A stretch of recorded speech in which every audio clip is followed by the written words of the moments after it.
सोचिए 140 करोड़ का ये देश है और चुनाव के नतीजे आने से हफ्तों पहले टीवी पर कोई आकर पूरे विश्वास के साथ बता देता है कि कौन जीतने वाला है। हाँ, और वो भी सिर्फ 50,000 या लाख लोगों से बात करके। बिल्कुल, एक तरफ इतनी विशाल आबादी और दूसरी तरफ दावा सिर्फ 50,000 के डेटा पर।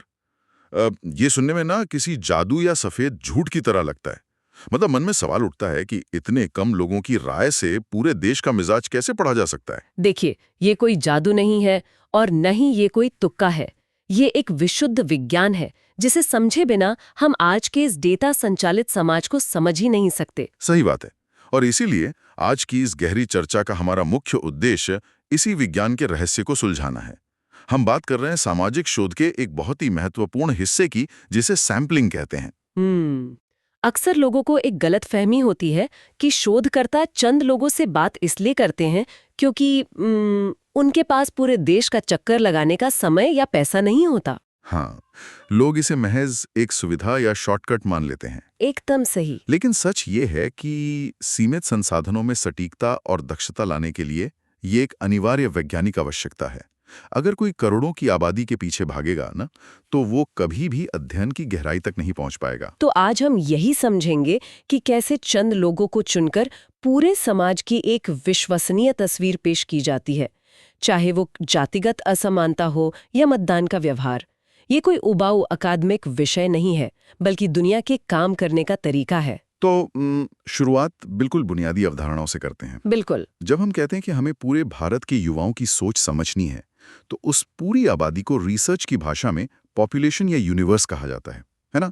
और जिस छोटे हिस्से का असल में अध्ययन किया जाता है, उसे सैंपल कहते हैं। हाँ, और इन दोनों के बीच का पुल बनता है एक बहुत ही अहम ढांचा, जिसे सैंपलिंग फ्रेम कहते हैं। सैंपलिंग फ्रेम जी। मतलब ये कोई अलग चीज है? हाँ, देखिए, बिना इसके वैज्ञानिक सैंपलिंग की कल्पना भी नहीं की जा सकती। मैं समझाती हूँ। मान लीजिए हमें किसी एक बड़े शहर के सभी पंजीकृत डॉक्टरों के काम करने के घंटों का अध्ययन करना है। तो हमारा यूनिवर्स सारे डॉक्टर हुए। सारे डॉक्टर। लेकिन हम उन तक पहुंचेंगे कैसे? इसके लिए हमें उस शहर के मेडिकल बोर्ड से एक सूची चाहिए होगी, उन सभी डॉक्टरों के नामों और पतों की सूची। इस वास्तविक सूची या डेटाबेस को ही सैंपलिंग फ्रेम कहते हैं। अच्छा, मतलब यूनिवर्स एक विचार या कुल आबादी है, लेकिन सैंपलिंग फ्रेम वह ठोस जमीन है जिस पर हम खड़े होकर अपना काम शुरू करते हैं। बिल्कुल सही पकड़ा आपने। और यहीं पर ना दो और तकनीकी शब्दों को समझना जरूरी हो जाता है, पैरामीटर और स्टैटिस्टिक।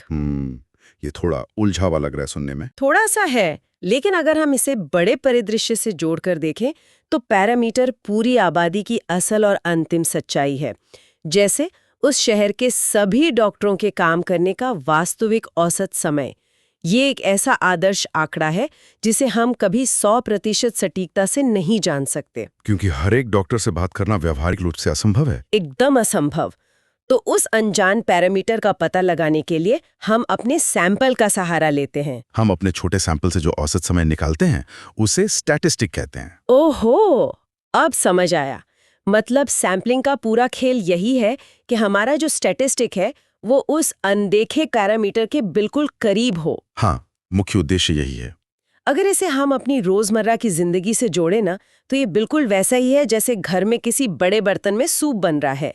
अब सूप में नमक सही है या नहीं, या मसाले ठीक से पके हैं या नहीं, ये जानने के लिए पूरा बर्तन पीने की जरूरत तो होती नहीं है। बिल्कुल नहीं, बस एक चम्मच काफी होता। वही तो, बस एक चम्मच सूप चखना ही काफी है।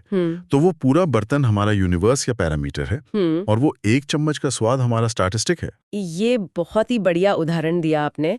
सूप का वो एक चम्मच अगर सही तरीके से निकाला गया है तो वो पूरे बर्तन का एकदम सटीक हाल बता देता है। ये सिर्फ डेटा का आकार छोटा करने की बात नहीं है, ये काम को तेज और सटीक बनाता है। मतलब शोधकर्ता उस छोटे हिस्से पर ज्यादा फोकस कर पाते हैं। हाँ, एक छोटे सैंपल के साथ शोधकर्ता ज्यादा समय बिता सकते हैं, ज्यादा गहरे और विस्तृत सवाल पूछ सकते हैं, जो करोड़ों लोगों के साथ तो संभव ही नहीं है। लेकिन देखिए, सूप वाले उदाहरण में ना एक पेंच है। क्या पेंच है? ये कैसे सुनिश्चित किया जाए कि उस एक चम्मच में सूप की हर सामग्री आ जाए? हाँ? मतलब अगर सूप को बिना हिलाए चम्मच सिर्फ ऊपर से भर लिया गया, बिल्कुल। तो तली में बैठी सब्जियां या गाढ़े मसाले तो उसमें आएंगे ही नहीं। बहुत ही वाजिब सवाल है। अगर हम समाज की बात करें तो यह कैसे तय हो कि हर वर्ग का व्यक्ति उस सैंपल में शामिल है? और यहीं पर प्रोबेबिलिटी सैंपलिंग यानी वैज्ञानिक दृष्टिकोण काम आता है। इसी प्रोबेबिलिटी सैंपलिंग के दम पर सांख्यिकीय रूप से नतीजों को पूरी आबादी पर लागू किया जा सकता है। तो इसका मूल सिद्धांत क्या है? इसका सिद्धांत ये है कि आबादी के हर एक व्यक्ति के उस सैंपल में चुने जाने की संभावना एकदम समान होती है। और सबसे बड़ी बात, हमें वो संभावना पहले से पता होती है, जिसे नोन प्रोबेबिलिटी कहते हैं। अच्छा, मतलब सूप को अच्छी तरह मिलाना इसी सिद्धांत का रूपक हो गया। एकदम सही। तो अगर सूप को सही से मिलाना है तो सबसे आसान तरीका क्या है? शायद बस आंखें बंद करके कोई भी हिस्सा उठा लेना, जिसे हम शायद सिंपल रैंडम सैंपलिंग कहते हैं। हाँ। जैसे एक डिब्बे में 1000 छात्रों के नाम डालो और बिना किसी भेदभाव के 100 पर्चियां निकाल लो, बिल्कुल लॉटरी की तरह। ये एकदम निष्पक्ष तरीका है। लेकिन सोचिए, अगर किसी शहर में 20 लाख लोग रहते हैं, तो क्या उन 20 लाख लोगों की पूरी और एकदम सही सूची मिलना इतना आसान है? नहीं, सूचियां तो अक्सर अधूरी होती हैं। बिल्कुल। इसलिए सिंपल रैंडम सैंपलिंग आमतौर पर छोटी आबादी या उन जगहों पे काम करता है जहां आपके पास एक पक्की और अपडेटेड सूची हो। बड़े स्तर पर इसके विकल्प खोजने पड़ते हैं। और एक विकल्प है सिस्टमैटिक सैंपलिंग। जहां तक मैंने पढ़ा है, मान लीजिए मेरे पास एक बहुत लंबी सूची है, जैसे किसी इलाके के सभी घरों का नक्शा। तो इस तरीके में एक क्रम तय कर लिया जाता है। हाँ, जैसे हर nवां व्यक्ति चुनना। सही। जैसे तय किया गया कि गली के हर 10वें या 20वें घर का सर्वे किया जाएगा। ये तो लॉटरी निकालने से ज्यादा तेज और आसान लगता है। आसान तो है, लेकिन यहां मुझे एक व्यावहारिक दिक्कत नजर आ रही है। मान लीजिए तय होता है कि हर 10वें घर का सर्वे होगा, लेकिन क्या इसमें कोई छिपा हुआ पैटर्न नहीं हो सकता? कैसा पैटर्न? अगर किसी कॉलोनी का नक्शा ही कुछ ऐसा हो कि हर 10वां घर किसी गली के नुक्कड़ पर आता हो, और हम जानते हैं कि नुक्कड़ वाले घर आमतौर पर सबसे बड़े होते हैं और वहां शायद इलाके के सबसे अमीर लोग रहते हो। बहुत अच्छा पॉइंट है। सर्च में बायस या पूर्वाग्रह कहते हैं। मतलब शोधकर्ताओं को बहुत सावधान रहना पड़ता होगा। बहुत ज्यादा। ये सिर्फ हर 10वां घर गिनने का कोई गणितीय फॉर्मूला नहीं है। शोधकर्ता को ये गहराई से जांचना पड़ता है कि जिस सैंपलिंग फ्रेम का वे इस्तेमाल कर रहे हैं, उसमें कोई ऐसा क्रम तो नहीं छिपा है जो नतीजों को ही बदल दे। और ये तब और जटिल हो जाता होगा जब हम भारत जैसे विविधता वाले समाज का अध्ययन कर रहे हों। एकदम। अगर हम जातिगत असमानता या चुनाव के समय वोटिंग पैटर्न देख रहे हैं और सिर्फ रैंडम तरीके से लोग चुनते हैं, तो हो सकता है कि किसी अल्पसंख्यक समुदाय का कोई व्यक्ति सैंपल में आ ही नहीं, क्योंकि उनकी कुल संख्या बहुत कम है। इसीलिए जब आबादी इतनी जटिल और विविध होती है, तो उसे सीधे तौर पर रैंडम चुनने के बजाय स्ट्रैटिफाइड सैंपलिंग का इस्तेमाल किया जाता है। स्ट्रैटिफाइड? हाँ, पूरी आबादी को अलग अलग परतों या स्ट्रेटाज में बांट दिया जाता है, जैसे जाति, लिंग या आर्थिक वर्ग के आधार पर। अच्छा, मतलब अगर हमें पता है कि किसी इलाके में 15% आबादी एक विशेष शोषित वर्ग की है, तो हम ये सुनिश्चित करेंगे कि हमारे कुल सैंपल में भी 15% लोग उसी वर्ग से हों। बिल्कुल। और फिर उस 15% के भीतर रैंडम तरीका अपनाया जाएगा। ये बहुत महत्वपूर्ण है, विशेषकर सामाजिक न्याय और असमानता के अध्ययनों में, क्योंकि ये सुनिश्चित करता है कि बहुसंख्यक आबादी के शोर में अल्पसंख्यक या हाशिए पर पड़े समूहों की आवाजें दब न जाएं। सही कहा। हर छोटे बड़े समूह का सही और बराबर प्रतिनिधित्व होता है। लेकिन जब देशव्यापी बड़े सर्वेक्षण होते हैं, तब तो स्ट्रैटिफाइड सैंपलिंग भी बहुत मुश्किल हो जाएगी। राष्ट्रीय स्तर पर गरीबी का आकलन करना हो तो पूरे देश को परतों में बांटना और हर घर तक पहुंचना तो लॉजिस्टिक्स के हिसाब से नामुमकिन सा लगता है। ऐसे विशाल स्तर के लिए क्लस्टर सैंपलिंग और मल्टी स्टेज सैंपलिंग बने हैं। इसमें क्या होता है? इसमें पूरी आबादी को क्लस्टर्स यानी बड़े समूहों में बांट दिया जाता है। बड़े सर्वेक्षणों में पहले देश के कुछ राज्य रैंडम तरीके से चुने जाते हैं, फिर उन राज्यों के अंदर कुछ जिले चुने जाते हैं। ये पहला स्टेज हुआ। फिर उन जिलों के अंदर सारे गांव नहीं बल्कि कुछ गांव चुने गए। ये दूसरा स्टेज। अंत में उन गांव के अंदर कुछ मोहल्ले और फिर कुछ घर। अच्छा, तो ये कई चरणों में होता है, इसीलिए इसे मल्टी स्टेज कहते हैं। बिल्कुल। इससे शोधकर्ता को पूरे देश में भटकना नहीं पड़ता और एक बहुत ही व्यवस्थित प्रतिनिधि डेटा भी मिल जाता है। ये सब तो बहुत वैज्ञानिक और व्यवस्थित है, लेकिन ये इस शर्त पर टिका है कि हमारे पास एक सैंपलिंग फ्रेम यानी लोगों की सूची मौजूद हो। हाँ, जो हमेशा नहीं होती। वही तो, असली दुनिया हमेशा इतनी व्यवस्थित नहीं होती। क्या हो अगर पूरी आबादी की कोई सूची ही ना हो? मान लीजिए ये समझना है कि शहर के बेघर लोग सर्दियों में कैसे गुजारा करते हैं। उनकी कोई आधिकारिक सूची तो है नहीं। तब क्या किया जाता है? बहुत ही शानदार सवाल है। जब हमारे पास ज्ञात संभावना नहीं होती और फ्रेम गायब होता है, तब नॉन प्रोबेबिलिटी सैंपलिंग का रास्ता अपनाया जाता है। Non probability? हाँ, यह मुख्य रूप से गुणात्मक शोध में इस्तेमाल होता है, जहां संख्याओं से ज्यादा इंसान के अनुभवों, उनके दर्द और उनके नजरिए की गहराई को समझना मकसद होता है। मैंने पढ़ा है कि इसमें एक तरीका कन्वीनियंस सैम्पलिंग का होता है। नाम से ही लग रहा है सुविधा। मतलब जो भी लोग आसानी से मिल जाएं, उन्हीं से बात कर लो। जैसे कोई बाजार में खड़ा होकर किसी से भी पूछने लगे कि वो महंगाई के बारे में क्या सोचता है। सच कहूं तो बाजार में जाकर किसी से भी बात कर लेना क्या शोधकर्ता के आलसी होने का संकेत नहीं है? ये पूरे समाज का प्रतिनिधित्व कैसे कर सकता है? व्यवहारिकता है। व्यावहारिकता कैसे? कई बार शोध बहुत ही शुरुआती चरण में होता है। शोधकर्ता के पास कोई सुराग नहीं होता कि सवाल क्या होने चाहिए या मुद्दे क्या हैं। अच्छा, मतलब सिर्फ एक बेसलाइन समझने के लिए। हाँ, तब सिर्फ एक अंदाजा लगाने के लिए या अपने प्रश्नावली को टेस्ट करने के लिए ये तरीका काम आता है। ये दिशा तय करने के लिए है, अंतिम नतीजे देने के लिए नहीं। समझ गया।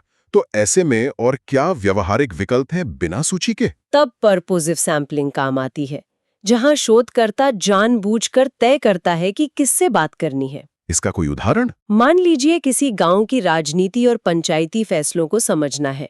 शोधकर्ता रैंडम तरीके से किसी भी ग्रामीण के पास नहीं जाएगा, क्योंकि शायद उसे पंचायत की अंदरूनी बैठकों की जानकारी ही ना हो, हाँ, आम आदमी को तो नहीं पता होगा। बल्कि प्रासंगिक जानकारी हासिल करना है। और एक तरीका कोटा सैंपलिंग भी तो है, जहां लिंग या उम्र जैसी श्रेणियां तय कर ली जाती हैं, लेकिन चुनाव रैंडम नहीं होता। बस जो पहले मिल जाए उसे अपना कोटा पूरा कर लिया जाता है। बिल्कुल। लेकिन इन सब में एक तरीका है जिसने मेरा सबसे ज्यादा ध्यान खींचा, स्नोबॉल सैंपलिंग। ये नाम सुनकर ना मुझे बर्फ के उस गोले की याद आती है जो पहाड़ से लुढ़कते हुए बड़ा होता चला जाता है। ये तरीका उन समूहों के लिए सबसे ज्यादा दिलचस्प और जरूरी है जो समाज के हाशिए पर है या बिल्कुल छिपे हुए हैं। ऐसे लोग जो सामने नहीं आना चाहते, ये जिनकी कोई आधिकारिक सूची मौजूद नहीं है। जैसे एथनोग्राफी में होता है। हाँ, बिल्कुल। जहां बिना कागजात वाले प्रवासी मजदूरों या किसी शोषित वर्ग का अध्ययन किया जाता है।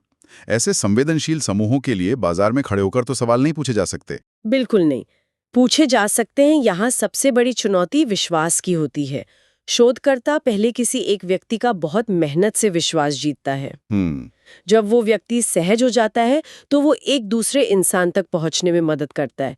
वो कहता है कि मैं एक और इंसान को जानता हूं जो आपसे बात कर सकता है, मैं उसे मना लूंगा। और फिर 1 से 2, 2 से 4, ऐसे ये नेटवर्क बर्फ के गोले की तरह बड़ा होता जाता है। एकदम।